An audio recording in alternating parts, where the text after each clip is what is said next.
Ağa Lamborghini'nin bazar günü tayar etaman demediniz, hali tayar olmaptı bu. Assalomu alaykum.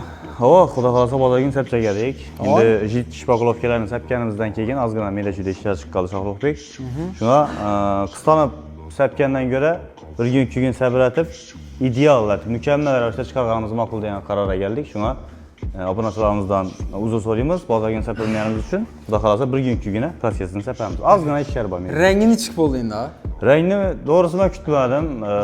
Dim 15.000 kommentariya aktiv dimman kutmadim Shohruxbek. Shuning uchun men kimnidir ko'nglini ochishni istayman. Shuning uchun Shohruxbek bir asarroq yo'lni ayting bana. Aniq bo'lsin, kommentariyni bir narsalarni qo'ying. Odamlar to'liq ovoz bersin, men bilolmay qoldim. 15.000 odamning ichidan chatib men tanlashdan o'qib chiqolmay qoldim. 3.000 4.000 gacha o'qildim, variant o'qolmay qoldim. Bo'ldi, esa bunday deymiz. Qaranglar, hozir shu videoni teyinda 1 2 3 4 tane qo'yamiz. Shuni kim ko'p bassangiz foizi chiqadi-da.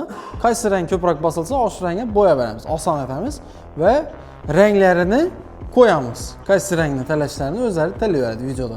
Yaqqan rangni. Bo'ladimi shunday desang? Shunda desek bo'ladi. Keyin bosib berasizlar. Bir kun 2 kun xudo xolasa klassikan sapamiz. Gap yo'q, ajoyib og'a. Qo'lingiz dard ko'rmasin. Lamborghini tezroq minib haydak nasib etsin. Rahmat. Esa aktiv bo'lasizlar yana bir. Iltimos etib qolamiz. Shu bossangizlar, qaysi rang bo'lsa, shunga bo'yab beramiz xudo xolasa.